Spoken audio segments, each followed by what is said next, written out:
Երբ Նիկոլ Փաշինյանն ասում է 2019-ին Ստեփանակերտում ինքը հայտարարել է Արցախը Հայաստանը եւ վերջ, եւ դրա շնորհիվ մենք հասել ենք այս կետին, որը լավ կետ է,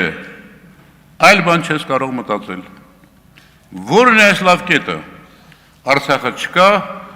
Արցախահայությունը էթնիկ զտման է ենթարկվել, Ադրբեջանի զորքը Հայաստանում է, Ադրբեջանը նորաներ պահանջներ է դնում,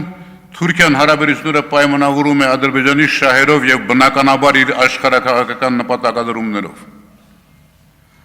Ներքին խնդիրների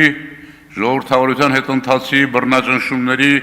ընտրություն կեղծելու քաղբանտարկյալների մասին չեմ խոսում։ Դրանք մեր լուծելիքն են։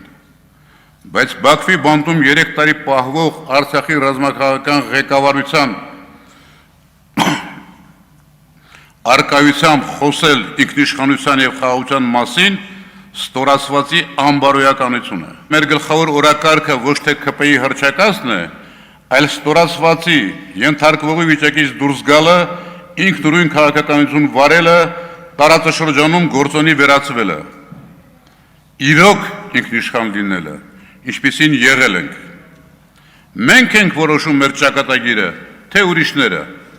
Ոչ թե որքանով անկախ քաղաքականություն Ռուսաստանից, այլ ինքնիշխան, թե լրիվ կախված Ադրբեջան-Թուրքիայից։ Վերջինը ձեր օրակարգն է, բայց ոչ մեր ու հայ ժողովրդի։